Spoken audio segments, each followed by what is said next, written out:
오늘은 야곱에 대한 6번째 설교로 침묵과 약탈이라고 하는 제목으로 창세기 34장과 35장의 첫 부분을 살펴보려고 합니다.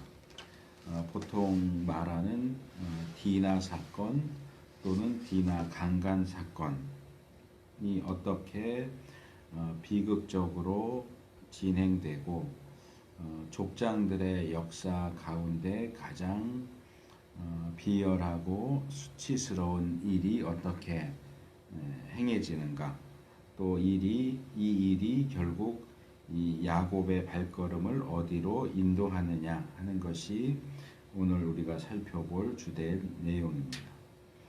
먼저 34장 1절에서 7절 말씀을 통해서 디나와 세겜 사이에 있었던 일을 살펴보도록 하겠습니다. 먼저 1절과 2절을 보면 디나가 세겜 여자들을 보기 위해서 나갔다가 이 세겜에게 강간을 당했다 하는 내용이 나옵니다. 그런데 이 부분에 대한 개역 성경의 번역에는 오해의 여지가 많이 있습니다. 또 교회 역사에서 이 본문을 해석하고 또는 설교한 내용들을 찾아보면 이 본문을 잘못 해석하고 잘못 가르치는 내용들을 꽤 많이 발견할 수 있게 되는데, 이 본문을 우리가 편견 없이 성경이 뭐라고 말하고 있는가에 비추어서 살펴볼 필요가 있습니다. 그래서 이 1절, 2절에서 크게 두 가지 내용을 좀 살펴보려고 하는데, 첫 번째로는 디나가 세겜 여자들을 보기 위해서 외출한 것이 잘못된 것이냐 하는 문제입니다. 지금 이 표현만 들으면 그게 뭐가 문제가 되나라는 생각을 할 수 있지만, 성경을 해석하는 주석가들 가운데 다수의 사람들이 이 디나 사건이 일어난 책임을 디나에게 돌리고 있는 것을 볼 수 있습니다. 그래서 애초에 여자가 이렇게 집안에 있지 않고 나돌아다니니까 이런 일을 당했다라거나, 디나가 부모님께 불순종하고 마음대로 이렇게 집 밖에 나돌아다니는 방탕한 소녀였다, 뭐 이렇게 디나를 비난하기도 하고, 또 유대인들 가운데는 이 본문에서 디나가 야곱의 딸보다는 레아의 딸, 레아가 야곱에게 낳은 딸, 그러니까 레아의 딸 이렇게 되어 있는 것을 보면서 이 30장 16절에 나오는 레아의 행동과 이 본문에 나오는 디나의 행동을 비교하면서 이 둘이 서로 닮았기 때문이다. 어떤 점에서 닮았느냐? 음란하다는 점에서 닮았다, 이렇게 해석을 하기도 합니다. 왜냐하면 창세기 30장 그 부분을 보면 레아의 맏아들인 르우벤이 바깥에 나갔다가 합환채라고 하는 식물을 발견하는데, 이게 이제 보통 맨드레이크라고 얘기하는 것이고, 고대에는 이게 성욕에 좋은 그러한 풀로 알려져 있어요. 그래서 이 라헬이 이 레아에게 언니 아들이 찾아온 그걸 나한테 달라고 요구를 하면서, 대신 그 대가로 오늘은 야곱이 언니하고 잘 수 있게 해줄게, 그렇게 약속을 합니다. 그래서 저녁이 돼서 야곱이 집에 돌아왔을 때 레아가 야곱을 맞이하러 나가서 이러이러해서 오늘 당신은 나랑 자야 됩니다 라고 해서 이제 동침을 하면서 다섯째, 여섯째 아들을 이제 낳게 되는 그런 내용이 그 30장에 나오는데, 거기서 레아가 야곱을 맞이하러 나갔다. 이 레아가 야곱을 맞이하러 나간 행동은 결국 성관계를 위해서 나간 것이기 때문에 그 나간 행동에는 성적인 의미가 있다라고 보는 것이고, 본문에서도 이 레아의 딸인 디나가 세겜 여자들을 보러 나갔다. 이 똑같은 나갔다라는 이 단어도 역시 레아의 딸인 디나가 나갔다는 얘기는 역시 성적인 의미가 들어있는 얘기다. 이렇게 이제 꿰어 맞추는 거죠. 우리로서는 받아들일 수 없는 해석인데 유대인 랍비들 가운데는 이 본문을 그렇게 해석을 하는 경우도 있습니다. 그래서 지금 예를 든 이 세 가지가 이제 대표적이라고 할 수 있는데, 결국 디나 사건은 왜 일어났느냐? 디나 때문에 일어났다. 집에서 집안일 하고 부모님께 순종하고 얌전히 있지 않고 제멋대로 나돌아다니고, 그 지역 여자들을 어떻게 입었나, 화장은 어떻게 했나, 뭐 이런 거나 궁금해하고, 또 어머니 닮아서 음란하고, 이렇기 때문에 디나가 이렇게 나간 것에 대한 결과가 강간을 당한 것이었다. 이렇게 이제 해석하는, 심지어는 칼빈조차 이 디나가 나쁜 여자라는 식으로 설명을 하는 걸 볼 수 있어요. 근데 이렇게 본문을 해석하는 것은 너무 오버해서 지나치게 해석하는 거라고 말할 수 있어요. 그러니까 정확하게 말하면 이거는 해석이라기보다는 이제 본문을 해석을 할 때 그것을 이제 전문 용어로 엑세제시스라고 얘기를 하는데, 이 에크하고 아고라는 헬라어 단어가 결합돼서 만들어진 게 영어의 엑세제시스라는 건데, 이제 주해, 보통 그렇게 주석, 주해라고 번역을 합니다. 그래서 이것은 문자적인 뜻은 무엇 이 안에 있는 것에서부터 끌어낸다, 그런 뜻이에요. 그러니까 본문에서 이 본문이 뭘 의미하는지를 밝히려면 본문 안에서 그 의미를 끌어내야 되는데, 그것이 정당한 해석인데 지금 예를 든 그 해석은 엑세제시스가 아니에요. 그것과 반대되는 것으로 에이세제시스라고 하는 걸 얘기를 하는데, 이건 에이스하고 아고라고 하는 단어가 결합돼서 에이스는 무엇 안으로 into, 에크는 from이면 에이스는 into예요. 그러니까 이것은 본문을 읽으면서도 본문이 얘기하는 것을 본문으로부터 끌어내오기보다는 내 생각을 본문에 집어넣는 거예요. 주입식 해석이에요. 본문이 뭐라고 말하느냐는 관심이 없고, 이 본문을 통해서 내가 뭘 얘기하고 뭘 주장하겠느냐에 관심이 있기 때문에 본문이 말하는 것은 침묵시키고, 내가 말하고 싶은 것을 이 본문은 원래 이런 뜻이야 라는 식으로 억지로 내 생각을 거기에 집어넣는 해석을 에이세제시스라고 얘기하는데, 앞에서 소개한 그 잘못된 해석들은 다 그런 식의 에이세제시스라고 말할 수 있는 잘못된 해석입니다. 그래서 이 부분을 우리가 받아들일 수가 없어요. 이것은 오늘날에도 뭐 과거에 비하면 많이 줄기는 했지만 오늘날에도 이렇게 가부장적인 생각을 가지고 있는 특히 남자들이 그런 얘기들을 많이 하는데, 나이가 많은 분들이 어떤 여자가 성범죄를 당했다 그러면 옷을 그렇게 입고 밤늦게 싸돌아다니니까 그런 강간을 당하지 라는 식으로 성범죄를 당한 여자를 비난하는 그런 것하고 비슷한 해석인 거예요. 물론 옷을 야하게 입고 밤늦게까지 으슥한 데로 돌아다니는 것이 성범죄를 당하게 하는 어떤 요소가 될 수는 있겠지만, 그렇게 다니면 당연히 성범죄를 당해야 한다 하는 건 아니거든요. 성범죄를 당한 것이 비난받을 것이 아니라 성범죄를 행하는 것이 비난받아야 하는데, 그 부분이 어떻게 묘하게 뒤집어져서 범죄를 행한 사람은 그럴 수밖에 없고 범죄를 당한 사람은 그랬으니까 당해도 싸다라는 식으로 얘기하는 것은 잘못된 방식이고, 마찬가지로 본문을 그렇게 해석하는 것도 역시 잘못된 해석이다 하는 겁니다. 둘째로 생각을 할 것은 과연 디나가 강간을 당했느냐 하는 문제입니다.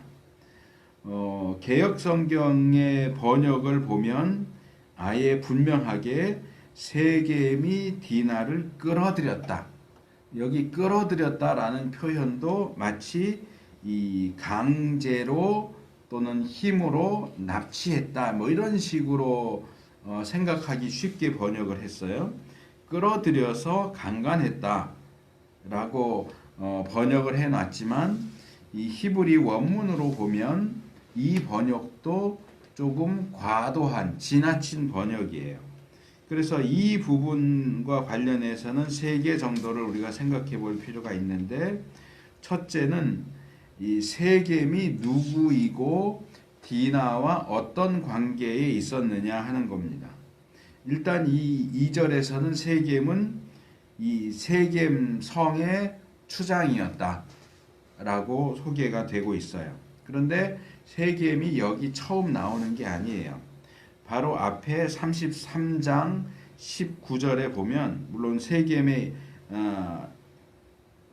그 야곱이 세겜 땅에 정착하는 과정에서 세겜 땅에 장막을 쳤고, 그 장막 친 밭을 세겜의 아비 하몰의 아들들의 손에서 은 100개로 샀다 하는 내용이 나옵니다.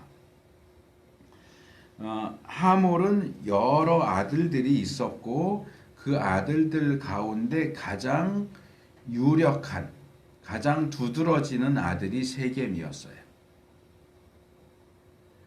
그래서 이제 오늘 이 사건 이후에 이어지는 내용 34장 20절에서 24절을 보면 이 하몰이 여전히 이 세겜 사람들에게 영향력을 행사하고 있는 것을 볼 수 있는데, 아마도 하몰이 세겜의 전임 추장이었고, 이 하몰이 나이가 많아지니까 그의 아들 가운데 가장 유능한 세겜이 아직 젊지만 이 추장 자리를 물려받은 게 아니었을까라고 추측이 됩니다.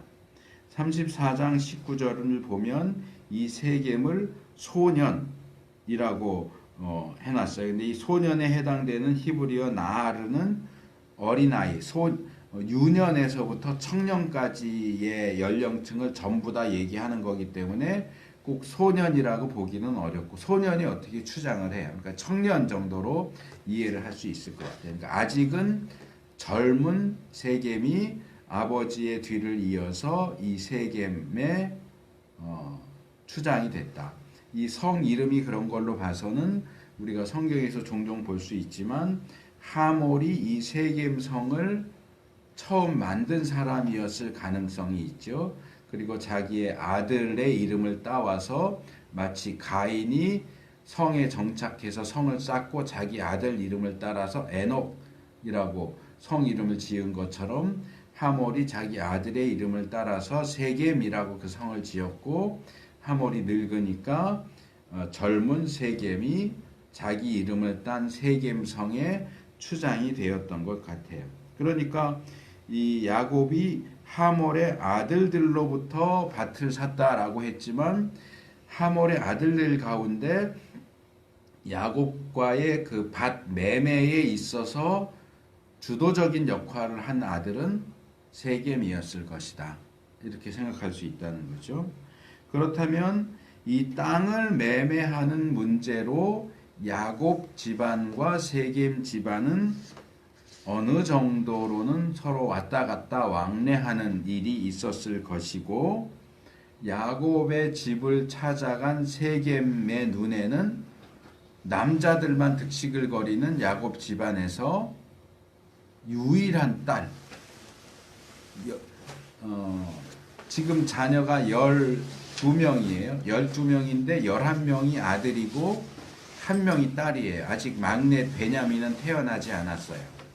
12명의 자식 중에 11명이 아들이고 막내 동이가 요셉하고 동갑이거나 1, 2년 차이 나는 디나가 딸이에요. 그러니까 그 딸이 당연히 세겜의 눈에 들어왔을 것이고, 디나도 역시 맨날 오빠들만 보다가 외부 사람인 젊은 세겜을 보고 이렇게 어떤 호감을 느꼈을 가능성도 있다고 저는 생각을 해요. 물론 이것은 본문이 분명하게 제시하지 않는 저의 추측이기 때문에 100% 확실하다 이렇게 말할 수는 없지만 이 사건의 흐름 속에서 나타나는 부분적으로 나타나는 내용들을 보면 그럴 가능성이 충분히 있다고 생각을 합니다. 이어지는 내용에서도 이 세겜이 디나에게 사랑을 고백하는 내용 또는 디나가 그 일이 있은 후에 집으로 돌아오지 않고 세겜의 집에 계속 머물러 있었다. 이 머물러 있었던 것이 강제로 이렇게 구류시켰던 것인지 디나가 원해서 자발적으로 머물렀는지 분명하게 나오지는 않지만 자발적으로 머물러 있었을 가능성이 높다고 저는 생각을 해요. 그래서 이런 전체적인 내용들을 고려했을 때 최소한 세겜과 디나는 서로 얼굴을 알고 있는 사이였다. 뭐 서로 좋아했는지까지는 좀 말하는 것이 섣부른 발언일 수 있지만 최소한 서로 안면은 있었다라고 하는 것이 큰 무리가 아니라고 생각이 들고요. 그런 점에서 보면 세겜이 자기 성에 놀러 나온 디나를 보고 끌어들였다 하는 것은 이렇게 개역처럼 끌어들였다라는 나쁜 의미로 번역을 할 필요가 없다는 거죠. 어떤 강제적으로 납치했다기보다는 그냥 단순히 초대했다. 우리 동네에 놀러 오셨군요. 저희 집에 한번 오세요. 라는 식의 초대였을 가능성도 있다는 거죠. 여기 사용된 히브리어 단어가 라카흐라는 단어인데 이 단어는 기본적으로 취한다 라는 뜻이에요. 여기 컵이 있는데 제가 물을 마시기 위해서 컵을 이렇게 드는 행동 같은 것. 취한다, 데리고 온다, 가져온다, 얻는다 이런 뜻이. 이거 빼앗는다는 조금 다른 더 강한 의미를 가진 단어가 따로 있어요. 물론 이 라카흐도 빼앗는다라는 의미로 사용된 경우가 있었죠.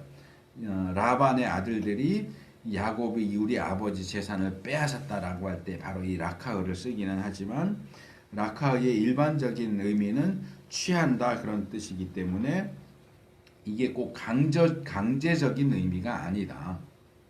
셋째로 이 강간해서 욕되게 했다라고 번역을 했는데 사실 히브리어에는 강간이라는 단어가 없어요. 여기 사용된 단어가 샤카브라고 하는 단어인데 이 샤카브 단어는 휴식을 위해서 또는 잠을 자기 위해서 성관계를 가지기 위해서 또는 죽어서 눕는다 그런 뜻이에요. 자리에 눕는다.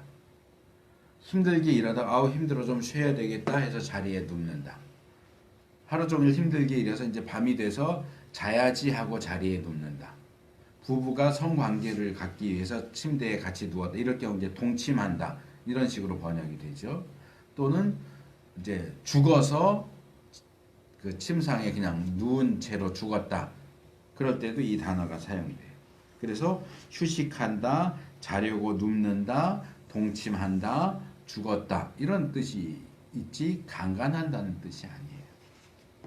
여기에 강제적인 의미를 가진 또 다른 단어가 함께 사용될 경우에 예를 들어서 사무엘하 13장 14절에 나오는 것처럼 다윗의 아들인 암논이 배다른 누이 다윗의 또 다른 딸인 다말을 유인해서 거기 13장 14절 보면 암논이 그 말을 듣지 아니하고 다말보다 힘이 셈으로 억지로 동침하니라.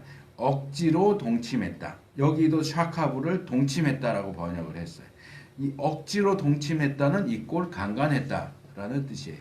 거기는 오히려 강간했다라고 번역하는 게 맞지만 여기에는 억지로 동침했다라고 되어 있지 않기 때문에 강간했다라고 번역하면 안 돼요. 그냥 동침한 거예요. 그래서 이것처럼 억지로 동침했으면 그거는 강제적인 성관계니까 강간이지만 본문에는 억지로 동침했다라고 되어 있지 않기 때문에 이 세겜과 디나와의 성관계를 강간이라고 볼 수 있을지 좀 애매한 면이 있다는 거예요. 어쨌든 그래서 이제 일반적으로는 교회 안에서 이 창세기 34장을 디나 강간 사건, 왜 본문이 개역 성경이 강간이라고 번역을 했기 때문에 디나 강간 사건 이렇게 하지만 제가 볼 때는 이게 강간인지 확실하지가 않기 때문에 그냥 디나 사건 이렇게 말하는 것이 옳다고 생각을 합니다. 이어지는 이제 3절 4절로 넘어가면 이 세겜이 디나를 사랑하게 되었고 이전에도 사랑했는데 그 사랑이 더 강력해진 것인지 아니면 사랑하는 정도까지는 아니었는데 성관계를 하면서 사랑하게 되었는지는 분명하지 않지만 세겜이 디나를 사랑하게 되었고 결혼을 결심하는 내용이 나옵니다.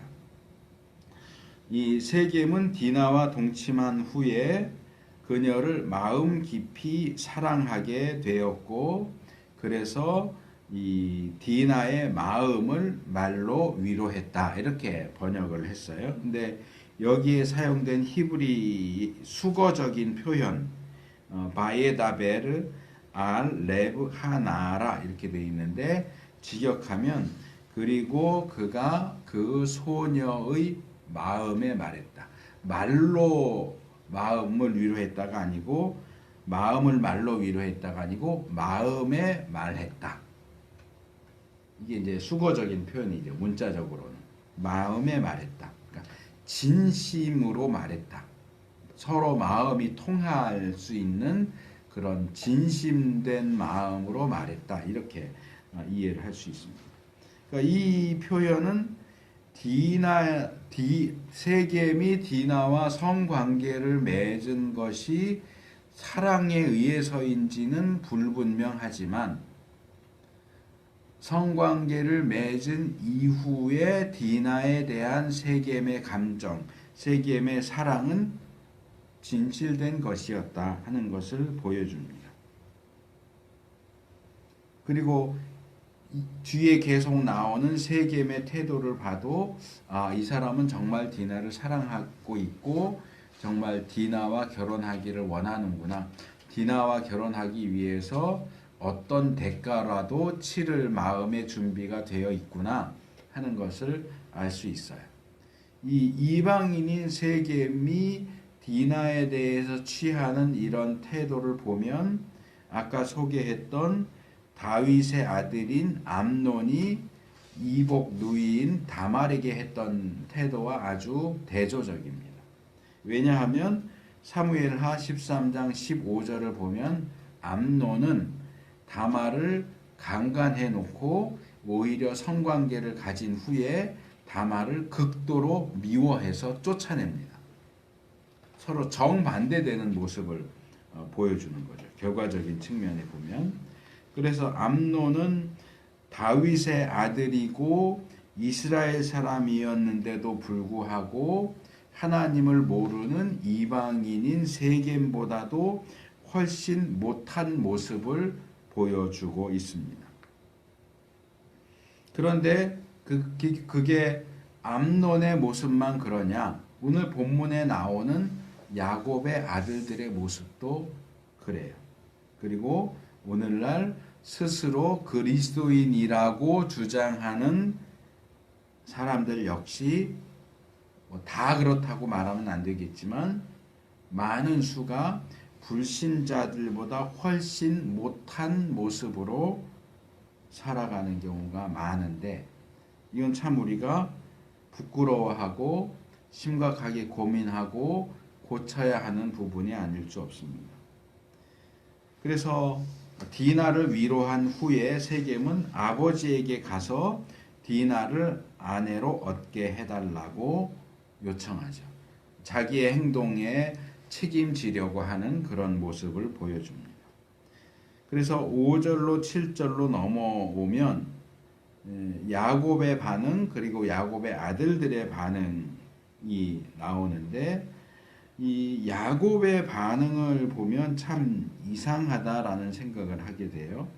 야곱이 어떤 경로를 통해서 디나의 일을 알게 됩니다. 세겜성으로 놀러 갔다가 세겜과 성관계를 갖게 됐다. 강간을 당했는지 아닌지는 뭐 확실하게 알 수 없지만 어쨌든 그런 일이 있었다. 그런데 야곱은 침묵합니다. 아무 말도 하지 않아요. 여기 잠잠했다라고 번역된 히브리어 단어는 하라쉬라고 하는 단어입니다. 이 하라쉬라는 단어는 원래 긁는다 그런 뜻이에요. 가려우면 이렇게 긁는 것처럼 긁는다. 이게 좀 더 전문으로 들어가면 새긴다. 이제 점토판 같은데 뾰족한 걸로 이렇게 긁어서 새겨서 글씨를 새기죠. 긁는다, 새긴다 또는 딱딱해진 땅을 쟁기질한다. 뾰족한 그 쟁기로 쟁기질한다. 그래서 여기서 무언가를 꾀한다, 계획한다, 궁리한다. 또 다른 쪽으로는 감춘다, 벙어리가 된다, 귀가 들리지 않는다, 언어 능력을 상실한다. 이런 뜻으로 발전을 합니다. 그래서 주석가들이 이 본문을 해석하는 걸 보면 야곱이 왜 이렇게 침묵을 하는지 너무 이상하다. 유일하게 있는 딸인데 다 아들들이고 물론 야곱이 요셉을 가장 사랑하기는 했지만 그래도 유일하게 있는 딸이 그런 일을 당했는데 어떻게 아버지로서 아무 일도 없었던 것처럼 아무것도 모르는 것처럼 그렇게 침묵할 수 있었을까? 이건 너무 이상하다. 정상적이지 않다. 물론 여러 가지 추측이 가능하죠. 저는 이런 경우를 생각을 해봐요. 뭐 오늘날에도 그런 일들이 많지만 세겜을 예를 들어서 아버지가 다니는 대기업 오너의 아들이다 라고 생각을 해봐요. 이 회장의 아들이 그 기업의 말단 직원인 나의 딸을 강간했다. 그럼 가서 따질 수도 있겠지만 그 서로의 그 위치 때문에 그냥 덮고 넘어가려고 할 수도 있겠다라는 생각을 해요. 이 세겜의 위세가 너무 강해서 감히 이 떠돌이로서 들어온 야곱으로서는 가서 항의할 생각을 못한 것이 아닐까라는 생각도 들고요. 이 뒤에 34장 30절에 나오는 야곱의 발언, 뒤에서 다시 이야기하겠지만 너희들이 이런 일을 해서 이 지역 토착민들이 우리를 미워해서 우리를 다 죽이면 어떻게 하라고 그런 짓을 했느냐라고 비난을 하거든요. 그러니까 어떻게든 이 세겜에 정착하고 싶은 야곱 입장에서는 세겜의 지도자인 세겜이 악행을 했을지라도 거기에 항의하거나 따지고 이러다 보면 화가 나면 죽일 수도 있고 추방을 할 수도 있을 테니까 그게 겁이 나서 침묵한 것일 가능성도 있다. 근데 또 이 뒤에 나오는 25절에서 26절에 보면 이 할례로 인한 고통 중이라고 해도 야곱의 아들들 가운데 2명 시므온과 레위 2사람이 세겜성의 남자들을 다 죽일 수 있었다 하는 걸 보면 세겜성이 그렇게 큰 성은 아닐 수도 있겠다라는 생각도 드는데 어쨌든 그런 정황과 이 하라쉬라는 단어의 다양한 의미들을 복합적으로 고려했을 때에 야곱은 디나 사건을 전해 들었을 때 뭔가 느끼고 생각하는 것이 있기는 했는데 무언가 다른 이유 때문에 그걸 지금 숨기고 있는 거예요. 마치 이 소식을 듣지 못한 것처럼 귀머거리인 것처럼 마치 말할 줄 모르는 사람인 것처럼 벙어리인 것처럼 입을 꾹 다물고 있어요. 본문을 보면 야곱이 이렇게 침묵한 것은 그의 아들들이 들에 나가 있었기 때문이다 라고 밝히고 있기는 하지만 야곱의 침묵은 아들들이 돌아오기 전에도 행해졌고 아들들이 돌아온 이후에도 여전히 야곱이 침묵하고 있어요. 아들들이 없어서 침묵했다고 한다면 아들들이 돌아오면 뭔가 발언을 하고 항의를 했어야 되는데 아들들이 돌아와도 야곱은 침묵하고 있어요. 그래서 아까 얘기한 34장 30절의 야곱의 발언을 놓고 본다면 이 세겜에 정착하기를 원했던 야곱이 그 계획이 그러니까 거기 땅도 사고 그랬을 거 아니에요. 그 계획이 디나에 의해서 틀어질 것을 걱정해서 화는 나지만 그걸 참으면서 이 디나를 희생시켜서라도 어떻게든 세겜에 정착해야 되겠다라는 생각을 하지 않았을까라고 저는 결론을 내려봅니다. 그런데 야곱이 그렇게 했다면 그것은 족장으로서도 아버지로서도 또 하나님 나라 백성으로서도 올바른 모습은 아니었다. 이렇게 꾹 참는 야곱의 모습이 어쩌면 과거 이삭이 그랄에서 우물 파고 또 쫓아와서 괴롭히면 또 옮겨가서 우물 파고 또 쫓아와서 괴롭히면 또 옮겨가서 우물 파고 했던 우리가 그것은 이제 이삭의 온유와 관련해서 봤지만 이삭이 온유하게 그 토착민들의 어떤 핍박과 박해를 참고 인내했던 모습과 비슷하게 보일 수는 있지만 야곱의 경우는 온유해서라기보다는 비겁해서 그랬다라는 생각이 더 강합니다.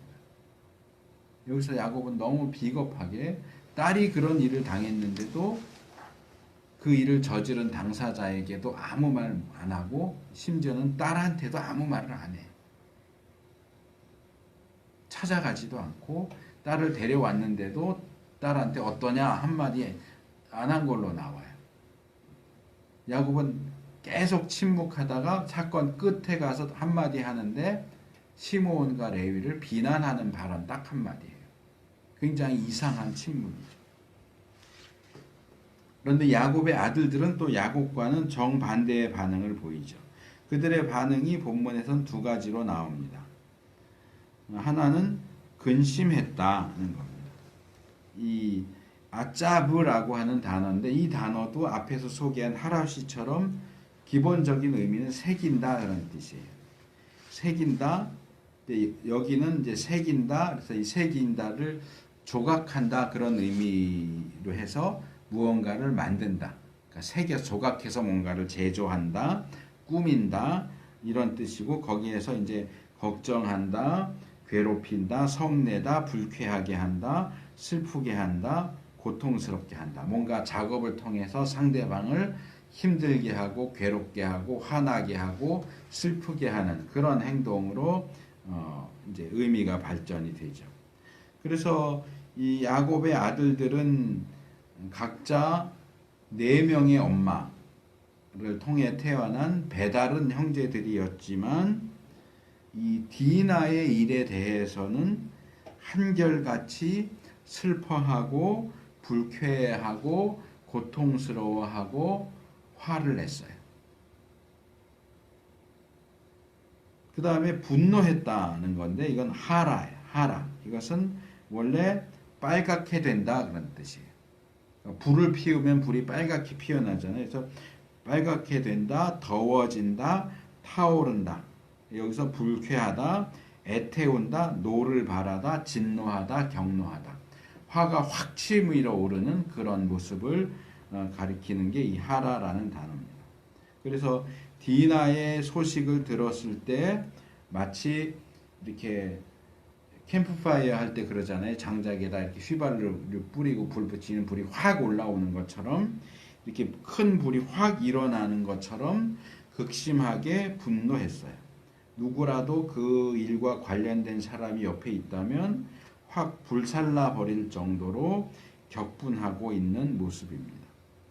이 여동생의 이야기를 듣고 고통스러워하고 화내는 이런 모습은 이런 상황에서는 일반적인 모습이라고 말할 수 있겠죠. 비록 이복 형제들이라고 해도 앞에서 말한 것처럼 남자 형제만 11명이고 막둥이라고 할 수 있는 막내 여동생이에요. 근데 요셉은 조금, 이건 요셉 이야기를 다루는 첫 시간에 얘기하겠지만 얘는 좀 발랑 까졌어요. 형들에게 전혀 귀여움을 받지 못했어요. 좀 못되게 굴었기 때문에 형들이 요셉은 싫어했지만 디나의 경우는 아마 오빠들의 귀여움을 많이 받았을 거예요. 배가 다른 형제들이라고 해도. 그래서 이 막내 여동생 디나에 대해서는 그녀가 비극적인 일을 당했다라고 할 때 오빠들이 이렇게 반응하는 것이 사실은 당연한 것일 수 있죠.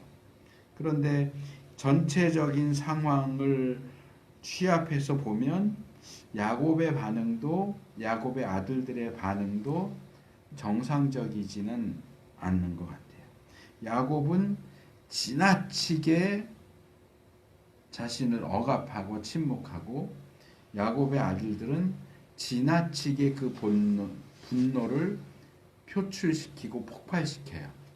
그냥 화내는 정도가 아니에요. 그게 어떻게 발전되느냐? 이제 34장 13절에서 31절.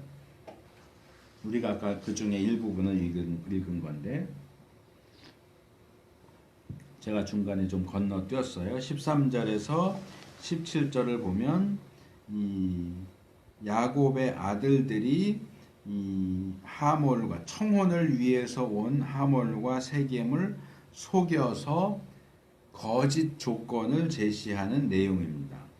이 중간에 뛰어넘은 부분은 세겜이 얼마나 진심으로 디나를 사랑했고 디나와 결혼하기 위해서라면 어떤 조건이라도 수용하겠다라고 말하는 그런 내용들이 나와 있습니다. 그런데 너무너무 화가 나 있는 야곱의 아들들은 세겜이 얼마나 진심으로 디나를 사랑하느냐는 전혀 관심이 없었어요.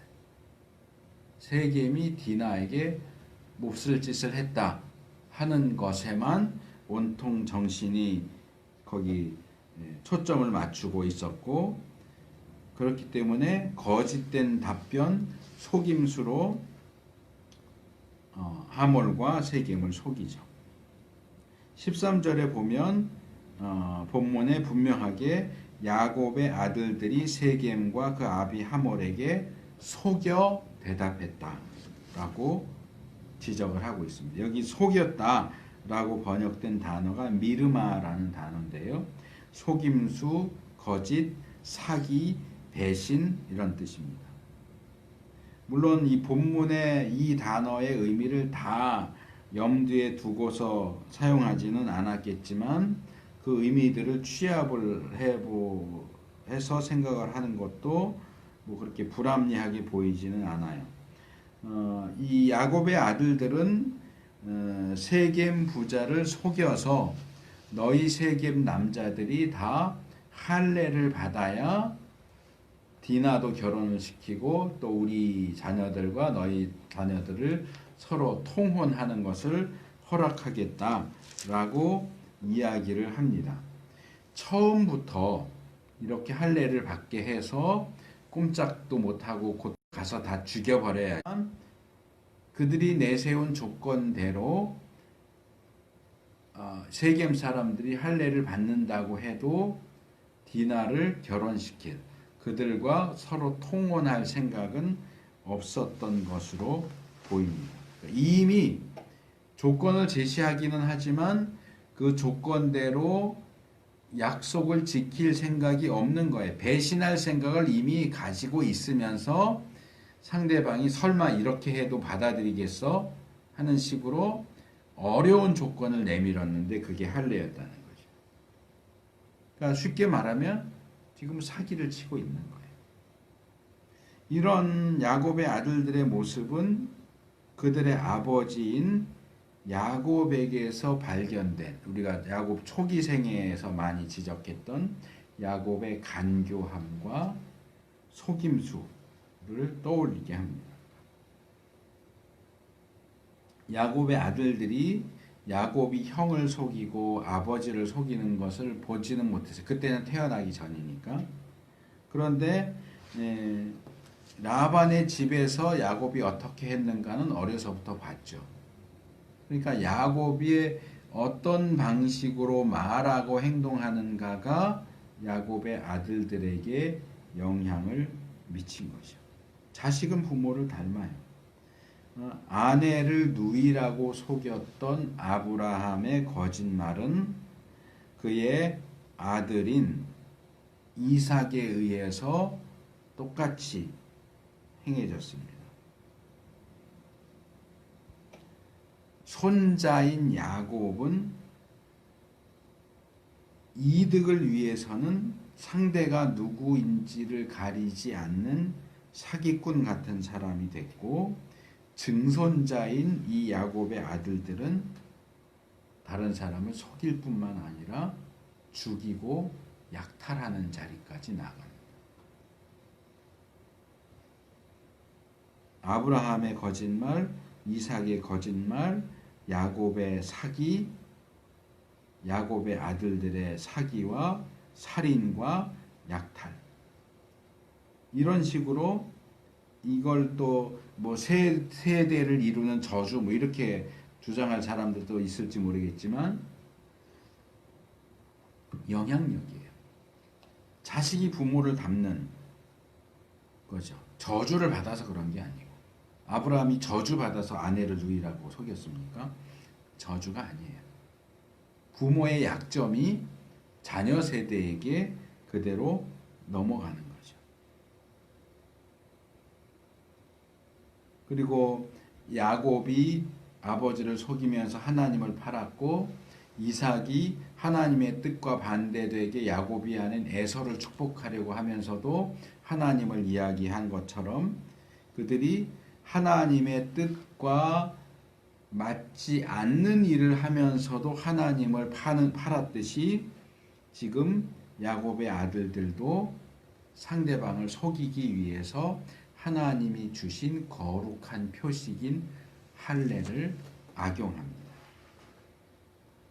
어쩌면 상대방이 이방인이고 불신자고 악행을 했으니까 그들을 속여 먹어도 상관없어 라고 스스로 합리화시켰을지도 모르겠는데, 우리가 부모로서 자녀들에게 어떤 모습을 보여주고 있는가, 중요하고 커다란 일들이 있을 때만이 아니라 사소하고 일상적인 삶의 모습에서 자녀들에게 어떤 모습을 보여주고 있고, 우리의 자녀들은 부모 세대의 어떤 약점과 죄악된 성향을 물려받고 있는가, 진지하게 고민할 필요가 있습니다.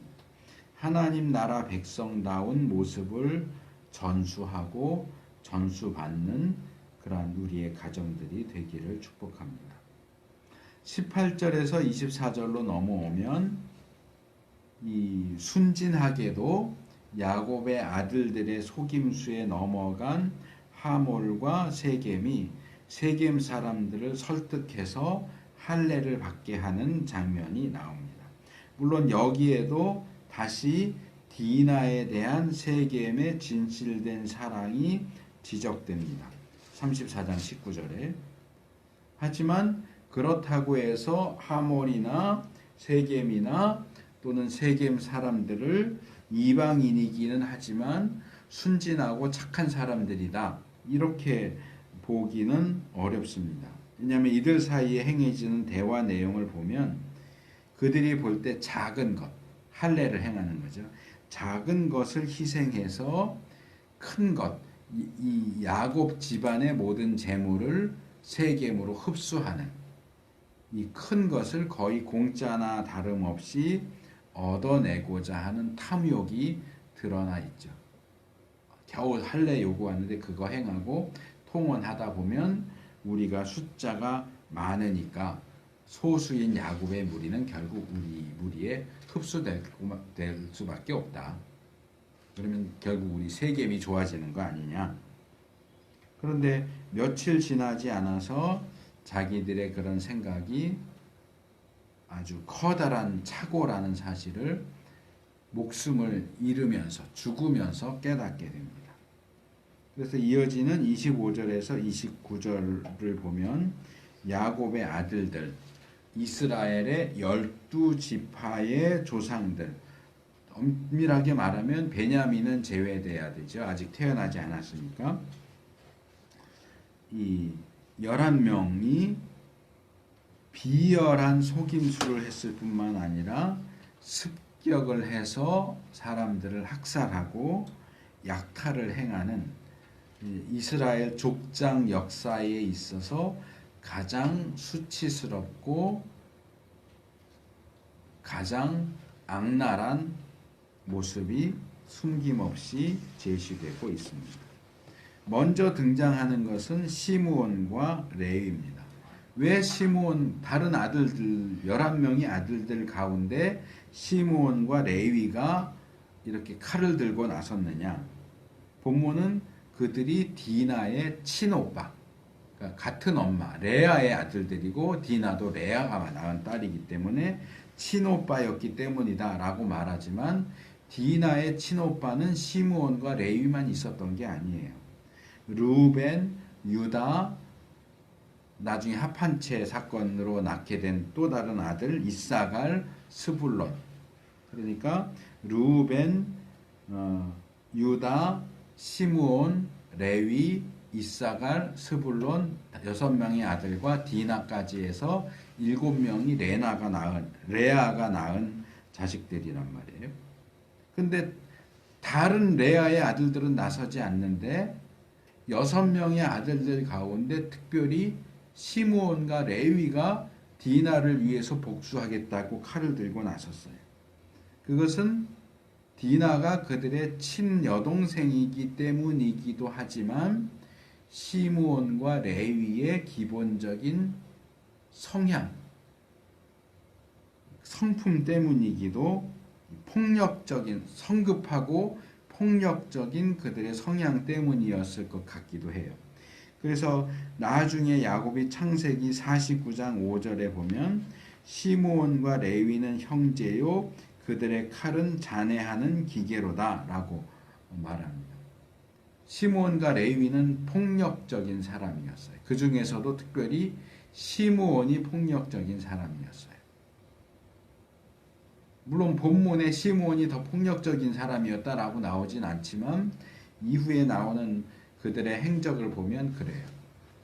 지금 말한 것처럼 야곱이 특별히 시므온과 레위는 폭력적인 성향이 있다는 사실을 얘기했고 나중에 이 10명의 아들이 애굽으로 곡식을 사러 갔을 때도 요셉이 그들 중에 하나를 감옥에 가두고 너희들만 가. 이 사람은 여기다 놔두고 가하고 감옥에 가두는 아들이 시므온이에요. 그러니까 요셉이 아는 거죠. 형들 중에 누가 제일 못됐는가, 못돼 먹었는가. 제일 못된, 성격이 못된 사람이 시므온이에요. 그래서 교육을 시키기 위해서 시므온만 감옥에 가두는 장면이 나옵니다. 그래서 이 시므온과 레위는 세겜 사람들이 할례를 행한 3일 후 가장 고통이 심해서 움직일 수 없을 그때에 세겜성을 습격해서 칼로 세겜성의 모든 남자들을 죽였고 하몰의 집에도 찾아가서 하몰과 세겜을 비롯한 성인 남자들 다 죽이고 사건이 발생했을 때부터 지금까지 세겜의 집에 머물러 있던 디나를 데리고 옵니다. 그런데 이렇게 디나를 데리고 오니까 이번에는 시므온과 레위를 제외한 야곱의 다른 9명의 아들들이 그 시체 있는 성, 그냥 그 성, 세겜 성 이래도 되는데 본문은 그 시체 있는 성, 시므온과 레위가 칼로 죽인 시체들로 가득 차 있는 성, 그렇게 얘기해요. 아마 이건 의도적으로 강조하기 위해서 이 표현을 쓰고 있는 걸로 보여요.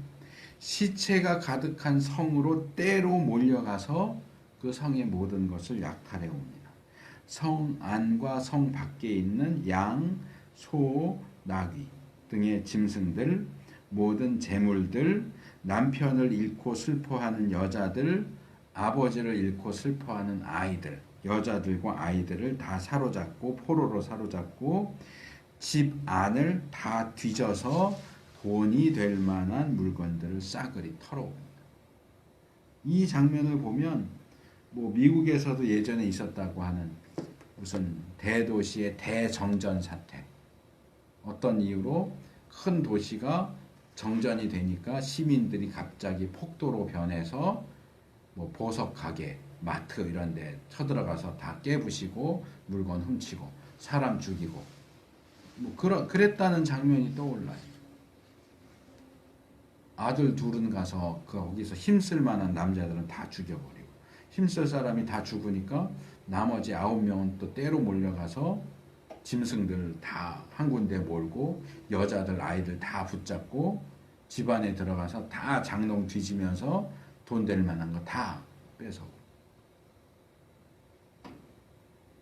이 야곱의 아들들이 지금 제정신이 아닌 것 같아요. 뭔가 홀린 것처럼.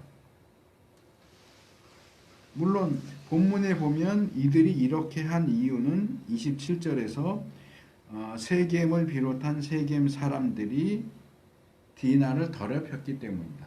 세겜은 디나와 성관계를 가짐으로써 디나를 더럽혔고 세겜 사람들은 그런 디나 사건을 이용해서 야곱 집안의 재물을 다 뺏어가려고 흡수하려고 수를 부렸기 때문이다.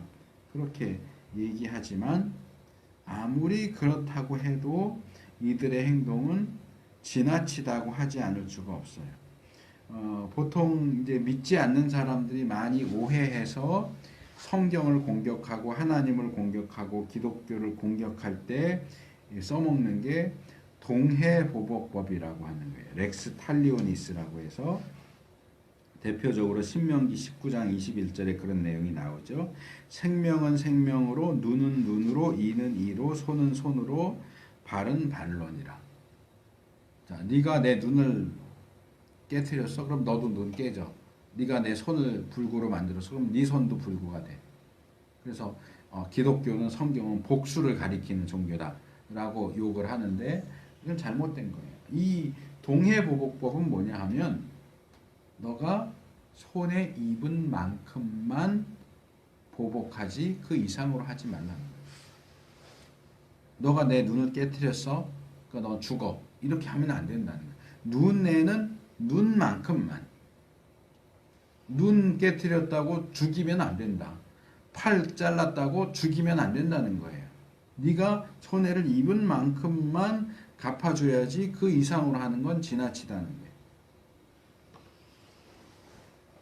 디나의 일 때문이라면 세겜을 이것도 죽이는 것도 좀 지나치지만 세겜만 죽이는 것으로도 충분해요. 야곱 집안의 재산을 노렸다고 한다면 그 남자들의 재산을 빼앗아 오는 정도로 충분하다는 거예요. 이렇게 남자들을 다 죽이고 짐승들 다 뺏어오고 여자들 아이들 노예 삼아 잡아오고 집안을 다 뒤져서 재물되는 거 다 뺏어오는 것은 지나치다. 그래서 제가 설교를 시작하면서 지적한 것처럼 주석가들은 다 이 사건이 이스라엘의 조상들이 범한 가장 추악한 모습, 가장 수치스러운 사건이다 라고 이야기를 해요. 그런데도 유대인 해석가들 가운데는 지금 이 야곱의 아들들이 행한 일이 옳은 일이다, 잘한 일이다 라고 얘기하는 사람들이 있어요. 이방인이 감히 하나님의 백성을 건드리고 욕을 보이고 그랬으니 이렇게 이방인들을 멸절시키는 것은 잘한 일이다라고 주장하는 주석가들이 있단 말이에요. 제가 얼마 전에 설교에서 지적한 것처럼 우리가 하나님의 백성이기 때문에 하나님의 백성이 아닌 자들에 대해서는 얼마든지 속이고 빼앗고 해쳐도 된다라는 주장은 성경적인 주장이 아닙니다. 하나님의 속성에 부합되는 방식이 아닙니다. 그런 주장을 하는 사람이 있다면 제정신이 아니거나 미친 사람이에요.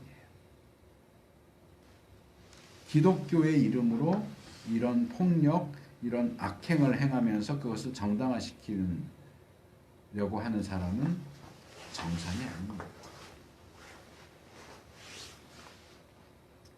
자, 30절 31절로 넘어오면 야곱과 아들들 사이의 대화. 그동안 계속해서 침묵을 지켜왔던 야곱이 드디어 입을 여는데 입을 열어서 한 말이 뭐냐? 시므온과 레위를 비난해요. 그런데 야곱이 무슨 내용에 대해서 시므온과 레위를 비난하느냐? 야, 니들 그렇게 사람을 죽이면 어떡해? 아니요, 그거 아니에요. 살인했다는 것을 비난하지 않아요. 다만 그들의 행위 때문에 가나안 토착민들에게 미움을 받게 됐다. 그래서 망하게 되면 어떡하라고 그런 짓을 저질렀느냐. 살인을 저지르면 어떡해가 아니고 니들 때문에 우리 집안이 망하게 됐으니 도대체 왜 그러고 다니냐.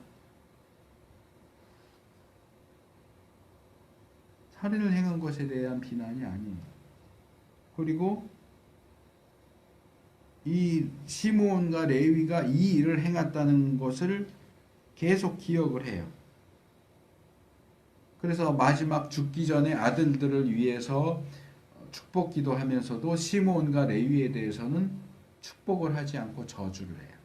아까 소개한 것처럼 시므온과 레위는 잔인한 사람들이다. 칼로 사람들을 죽였다. 그러면서 그렇기 때문에 너희들은 너희 형제들 사이에 흩어져서 살게 될 거야. 내가 니네들 다 흩어버릴 거야.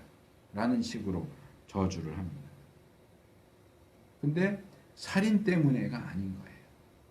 야곱의 관심, 초점은 살인을 했다가 아니에요. 우리 가문을 위태롭게 했다. 뿐만 아니라 그는 이 시므온과 레위에 이어서 세겜성에 가서 악랄하게 약탈을 해온 다른 아들들에 대해서는 아무 얘기도 하지 않아요. 살인과 약탈에 대해서는 아무 얘기를 안 해요. 자기 가문이 위태롭게 된 것에 대해서만 비난을 해요. 이런 야곱의 반응은 족장으로서나 하나님으로부터 이스라엘이라는 이름을 받은 사람으로서 전혀 어울리지 않는 정말 최악의 모습이죠. 어떻게 이렇게 이기적일 수 있고 어떻게 이렇게 무분별할 수 있는지 이해를 할 수 없을 정도의 모습이죠. 거기에 대해서 시므온과 레위가 대답을 하죠. 그들의 대답은 여동생에 대한 염려를 담고 있는 야곱보다는 조금 더 정상적인 답변으로 보이기는 하지만 그렇다고 해서 그들의 행동이 합리화되고 인정될 수 있는 건 아니에요. 세겜이 디나에게 이렇게 했는데도 우리가 참아야 된다고요? 뭐 이런 식으로 얘기를 하는데 아까 말한 것처럼 그랬다고 해서 세겜성의 남자들을 다 죽이는 건 아니죠. 자, 마지막 세 번째로 이런 상황 진전 끝에 이제 이게 34장에서 35장으로 넘어오기 때문에 이제 우리는 이 내용을 서로 분리시켜서 읽기가 쉽지만 그렇지가 않아요. 이런 상황 속에서 하나님께서 야곱에게 야, 너 베델로 가라고 명령하시고 그 베델로 가는 길에서 보호해 주셨다 하는 내용이 나옵니다. 여기 하나님께서 1절에 보면 베델로 올라가서 단을 쌓아라 라고 말씀하시는데 이 내용은 31장 13절에도 나와 있는 베델로 올라가라는 명령을 조금 더 구체적으로 말씀하시는 것으로 볼 수 있습니다. 그리고 이 내용은 앞에 나오는 34장 내용과 이렇게 장면이 바뀌어서 전혀 다른 이야기로 넘어가는 게 아니고 서로 연결되어 있어요. 왜냐하면 여기 35장 5절에 보니까 사면의 이방인들이 야곱의 아들들을 추격하지 못했다. 하나님이 두려움을 주셔서 추격하지 못했다 그래요. 그 지금 바로 34장하고 연결되는 내용인 거죠. 그래서 결국 그렇게 볼 때 이 디나 사건은 야곱으로 하여금 세겜에 정착하는 것을 끝내고 베델로 이동하게 만드는 원인을 제공하는 사건이다. 아니 사실은 더 근원적으로 따진다면 야곱이 밧단 아람에서 고향으로 돌아왔는데도 불구하고 밧단 아람으로 떠날 때 베델에서 하나님께 서원한 대로 베델로 찾아가지 않고 세겜에 주저앉아서 거기서 민기적거리고 있었던 것이 가장 근원적인 원인이에요. 세겜으로 오겠다고 했잖아요. 근데 세겜 근처, 베델로 오겠다고 했는데 베델 근처 세겜에 있으면서 그 가까운 베델조차 찾아가지 않았단 말이에요. 하나님과 약속을 지키지 않아요. 자기가 위태할 때는 하나님 약속하셨잖아요. 하나님이 말씀하셨잖아요. 말씀하신 대로 해주세요. 빗장이처럼 요구해놓고 자기가 하나님한테 약속한 것은 지킬 생각이 없는 거예요. 결국 이 엉덩이 무거운 야곱을 움직이게 하기 위해서 디나 사건이 일어난 것이다. 이렇게 말할 수 있는데 근데 본문을 이렇게 읽으면 문제가 생겨요. 뭐냐? 자, 과연 하나님께서는 부모가 잘못했다고 해서 그 부모의 잘못을 고치기 위해서 부모의 잘못과는 아무 상관이 없는 그 자식을 치시는 분이시냐? 근데 의외로 교회 안에 이런 식으로 생각하는 사람들이 꽤 많아요. 뭐 집사님들, 권사님들, 장로님들 가운데 이번에 우리 아이가 뭐 이렇게 아팠는데 우리가 이런저런 일을 해서 또는 하나님께 불순종해서 그래서 우리 아이를 치셨나 봐요. 이렇게 얘기하는 사람들 굉장히 많아요. 그런데 정말 하나님이 그렇게 일하십니까? 부모가 잘못했는데 부모의 잘못을 깨우치기 위해서 아무 상관없는 자식을 치시는 분이에요. 이 문제는 좀 복잡하고 어려운 내용이긴 하지만 그냥 결론적으로 간단하게 말씀을 드릴게요. 출애굽기 34장 7절에서 하나님은 인자를 1000대까지 베풀며 악과 과실과 죄를 용서하나 형벌받을 자는 결탄코 면죄하지 않고 아비의 악을 자녀손 3, 4대까지 보응하리라 이렇게 말씀하셨죠. 부모의 선에 대해서는 1000대까지 부모의 악에 대해서는 3, 4대까지 이것도 아까 잠깐 제가 언급한 뭐 가계를 흐르는 저주 이쪽에서 사용하는 구절인데 그게 아니라는 거 제가 여러 차례 말씀을 드렸습니다. 이게 얼핏 보면 부모 때문에 자녀가 상을 받기도 하고 벌이를 받기도 한다는 말처럼 보여요.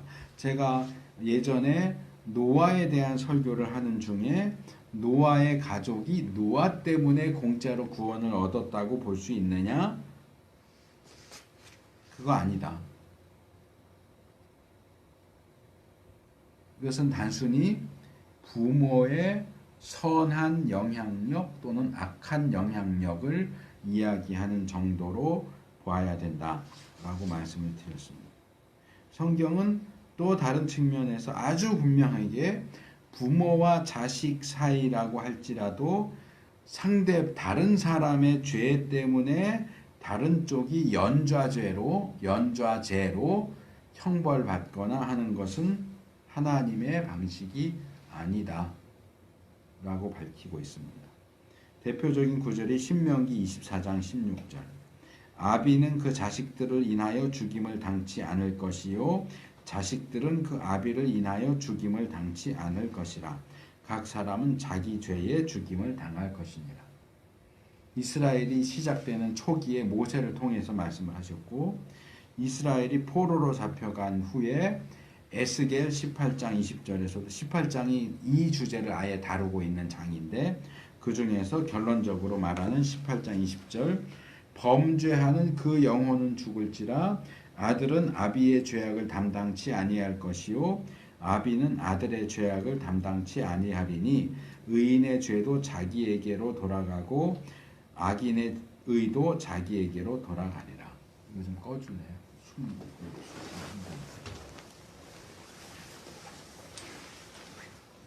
그렇기 때문에 이 본문이 어떻게 보면 야곱이 베델로 가지 않았기 때문에 야곱이 베델로 가게 하기 위해서 디나 사건이 일어났다. 디나가 강간을 당한 것이다.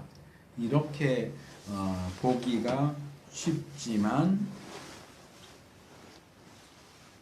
그렇게 확정적으로 말하면 안 된다는 겁니다. 디나 사건이 야곱 때문에 일어났다. 아버지인 야곱의 잘못 때문에 아무 잘못 없는 딸인 디나가 강간을 당했다. 이렇게 단정지어서 말하면 안 됩니다. 물론 반대로 디나 쪽에도 뭔가 문제가 있었을 수 있죠. 그런데 제가 앞에서 지적한 것처럼 그렇다고 해서 디나는 순전히 자기 죄 때문에 강간당했다. 강간당할 만했기 때문에 강간당한 것이다. 라고 말하는 것도 옳지는 않아 보입니다. 그렇게 말하는 것은 욥의 친구들이 욥이 당한 재난에서 하나님을 변호하기 위해서 욥이 죄인이라고 죄를 뒤집어 씌우는 것과 똑같은 행동이 되겠죠. 하나님은 부모의 죄 때문에 자식을 징계하는 분이 아니다. 그렇기 때문에 디나는 자기 죄 때문에 강간당한 것이다. 욥의 친구들이 욥에게 한 것하고 똑같은 짓을 하는 거죠. 사실 우리는 하나님께서 일하시는 방법을 전부 알지는 못해요. 그래서 모르는 것은 그냥 모른다 라고 해야지 무리하게 이거다 저거다 라고 확정지어서 말하지 않도록 조심해야 됩니다. 다만 우리가 다 이해할 수는 없지만 공의로우신 하나님께서 이 세상과 사람들을 다스리시는 데 있어서 그분의 공의에 어긋나지 않도록 일하신다라는 사실을 믿을 수 있다. 야곱의 문제, 디나의 문제가 복합적으로 작용해서 이런 일들이 일어나고 이것이 결과적으로는 야곱을 이동하도록 만드는 그런 결과가 나타났지만 반드시 디나는 죄가 없는데 야곱 때문에 강간을 당했다거나 또는 아무 상관없이 디나는 자기 때문에 강간을 당했다거나 이렇게 말하기는 어렵다. 그냥 결과적으로 디나 사건을 통해서 야곱이 베델로 이동하게 되었다라는 정도 선에서 이해를 하고 넘어가는 것이 적절할 것이다 라고 생각을 합니다. 2절에서 4절을 보면 야곱이 베델로 가려는 이유와 목적을 이야기하고 집안을 정리하는 장면이 나오는데요. 여기서 놀랍게도 이 족장 야곱의 집안에 야곱도 알고 있는 이방 신상과 또 우상 숭배와 관련된 물건들이 여전히 있었다 하는 내용을 발견하게 됩니다. 처음에 야곱은 라헬이 라반의 드라빔을 훔친 사건을 몰랐어요. 그 사실을 몰랐어요. 31장 32절에 보면 세월이 흘러서 그것을 알게 되고 라헬이 드라빔을 가지고 있다는 사실을 알아서 이 말을 한 것일 수도 있지만 이 야곱의 발언을 보면 라헬의 드라빔만을 언급하는 것으로 보이지는 않아요. 또 4절에 보면 이방 신상과 귀고리를 야곱에게 내어줬다 그러는데 여기 귀고리를 우상과 함께 내어준 것을 보면 초기의 귀고리는 우상 숭배와 관련된 것일 수 있다는 것을 추측할 수 있어요. 지금 귀고리, 예수 믿는 사람은 귀고리 하면 안 된다 그 얘기가 아니고 귀고리의 유래를 볼 때는 그것이 이 기드온 이야기에도 나오는데 이렇게 부적 같은 의미로 처음 만들어졌다 하는 것을 알 수 있어요. 처음에는 부적 같은 우상숭배와 관련된 것이었는데 지금은 그냥 장신구죠. 지금은 해도 상관은 없지만 초창기에는 이방신상과 귀고리가 둘 다 우상숭배와 관련되어 있는데 그것들을 야곱에게 내어준 사람들이 라헬이 아니고 그들이라고 나와요. 다수의 그들. 그러니까 야곱의 아내인 라헬뿐만 아니라 다른 가족들 그리고 가족 이외의 종들 가운데서도 여전히 이방 신상들과 우상 숭배와 관련된 물건들을 가지고 있고 심지어는 우상을 숭배하는 자들도 있었다. 야곱이 그 사실을 다 알고 있었다. 근데 이번 기회에 그것을 좀 싹 다 정리하자 이렇게 얘기하고 정리하는 내용이 나오는 거죠. 그래서 족장 야곱의 집안에서 여전히 우상 숭배가 행해졌다는 것이 좀 충격적일 수도 있고 어떻게 야곱이 족장인데 그런 것을 그냥 놔둘 수 있어? 이렇게 생각할 수도 있겠지만 이 야곱이 족장이기는 하지만 여전히 그가 살던 시대의 종교 사상에서 자유롭지는 않다. 제가 베델 사건 얘기하면서 그 시대의 종교 사상 중에 이 로컬 갓 지방신 또는 지역신, 이 신마다 지역과 영역이 이렇게 다 따로 있다. 맡고 있는 지역과 영역이 다르다라는 그 사상을 제가 소개를 했습니다. 그래서 지금 우리가 볼 때는 야곱이 가지고 있는 신앙은 순수하고 정통적인 신앙이 아니고 혼합주의적인 우상 숭배와 여호와 숭배가 결합되어 있는 혼합주의적인 것처럼 보이고 어떻게 야곱이 하나님을 믿으면서 우상도 같이 믿을 수 있어? 이런 식의 생각을 할 수도 있지만 이것이 성경 전체 역사의 초기라는 사실을 우리가 기억할 필요가 있어요.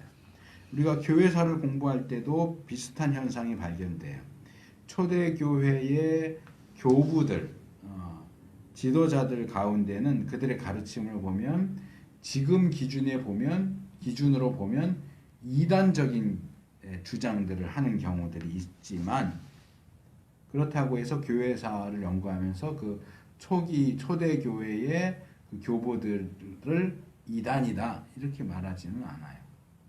오리겐 같은 사람 성경과 조금 다른 이야기들을 많이 하지만 그 사람을 이단이다 이렇게 얘기하지 않아요. 왜냐하면 초기이기 때문에 기독교가 형성되는 초기이기 때문에 올바른 길을 찾기 위해서 이렇게 이쪽으로 갔다가 저쪽으로 갔다 부딪히고 이렇게 왔다 갔다 하는 가운데 교회가 올바른 길을 선택하는 그 과정 중에 있는 것이기 때문에 과정으로 이해하는 거죠. 야곱도 그런 과정 중에 아직 처음 시작했기 때문에 아이가 걷기 시작하면서 어떻게 성인처럼 똑바로 뚜벅뚜벅 걷겠어요. 걷다가 넘어지기도 하고 부딪히기도 하고 그 넘어지고 부딪히는 건 잘못됐다. 너 어떻게 그럴 수 있어. 이렇게 말하기 어렵잖아요. 물론 그렇지만 야곱이나 성경 초기나 교회사 초기에 대해서는 우리가 과정으로 이해하고 넘어가야 하지만 그들을 이해하고 넘어가는 것이 오늘날 우리도 그럴 수 있다라는 주장으로 연결될 수는 없습니다. 왜냐하면 우리 시대에는 이미 성경의 가르침과 교리적인 기준이 거의 확고하게 자리를 잡고 있기 때문에 이 정통, 성경적이고 교리적인 정통에서 벗어나는 주장을 한다면 이해하고 넘어갈 게 아니고 그건 이단이다 라고 정죄되어야 하는 부분입니다. 그래서 그 부분에서 오해나 혼동이 없기를 바라고요. 마지막 5절을 보면 하나님의 보호하심, 두렵게 하심 때문에 그게 없었다면 분명히 추격해 와서 야곱의 가족들과 아들들을 해쳤을 텐데 주변의 토착민들이 야곱의 무리를 추격하지 못했다 하는 내용이 나옵니다. 우리가 전에 살펴본 것처럼 하나님께서 애굽 왕이나 그랄 왕이나 또는 라반 등에게 엄하게 경고하셔서 그들이 하나님의 백성을 해치지 못하게 된 경우와 아주 흡사해 보이죠. 물론 이 경우에도 여전히 문제가 있어요. 뭐냐 하면 그럼 하나님께서는 자기 백성이라고 해서 범죄자까지도 비호하시는 분이냐. 분명히 야곱의 아들들이 잘못했는데 그들이 하나님의 백성이라고 해서 그들이 보복당하지 않도록 처벌당하지 않도록 이렇게 싸고 도시는 분이냐. 본문을 겉핥기로 보면 그렇게 보일 수 있지만 이 하나님 나라 건설과 하나님 나라 백성으로 만들어가는 과정 중에 나타나는 요소일 뿐이고 또 다른 측면도 우리가 무시해서는 안 된다 하는 것을 말씀을 드리고 싶어요. 제가 여러 차례에 걸쳐서 야곱이 간교하게 행했고 속이는 일을 했는데 그의 생애에서 얼마나 철저하게 그 속이는 행위를 되돌려 받았는가. 하나님께서 철저하게 인과응보하시는 모습을 강조했어요. 하나님은 철저하게 공의로우신 분이기 때문에 하나님의 백성이라고 해서 그들의 범죄를 비호하시거나 옹호하시지 않습니다. 그래서 성경은 믿음의 인물들에 대해서 그들을 미화하지 않고 그들의 약점과 추악한 범죄 사실까지도 다 까발려 공개하는 거예요. 특별히 사무엘상 4장에 보면 이스라엘이 블레셋과의 전투 과정 중에 법궤를 빼앗기는 장면이 나오는데 그 사건은 하나님이 스스로 수치를 당하는 한이 있어도 자기 백성의 문제를 해결하고야 마신다 하는 굉장히 중요한 사실을 보여줍니다. 교회가 잘못하고 기독교인이 잘못해서 하나님이 욕을 먹는다. 어떻게 하나님이 욕을 먹을 수가 있어?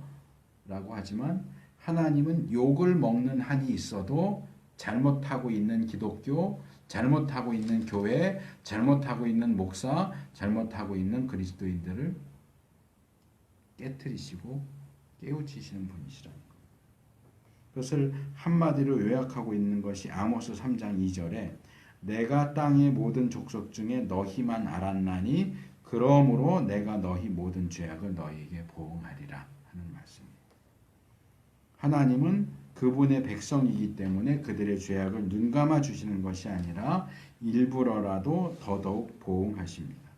야곱의 이야기로 돌아오면 지금은 임시적으로 필요에 의해서 야곱의 무리를 보호하시지만 야곱과 그의 아들들은 그들이 행한 악행에 대한 대가를 철저하게 치르게 됩니다. 그 사실을 모르고서 착각해서 우리는 하나님의 백성이니까 우리가 무슨 짓을 해도 하나님이 다 해결해 주시고 눈 감아 주시고 보호해 주셔 라고 주장하면 안 돼요. 그건 마치 하나님은 필요하다면 악도 행하실 수 있어 라고 하나님의 속성에 어긋나는 방식으로 하나님을 매도하고 욕되게 하는 것이 될 수 있기 때문에 그렇습니다. 자, 말씀을 맺겠습니다. 오늘 우리가 디나 사건을 중심으로 해서 이스라엘의 족장과 조상들에 의해서 행해진 추악한 범죄 행위들과 또 그것과 연결되어 있는 몇 가지 주제를 살펴봤습니다. 우리의 연약함과 악함에도 불구하고 우리를 하나님 나라 백성답게 만드시기 위한 하나님의 끊임없는 그 일하심, 역사하심은 정말 놀랍고 은혜로운 것이 아닐 수 없습니다. 하지만 그것이 우리의 방종, 착각을 부추기는 것이 되어서는 안 되고 늘 겸손한 마음과 조심스러운 태도로 주님과 동행하는 우리가 될 수 있기를 바랍니다.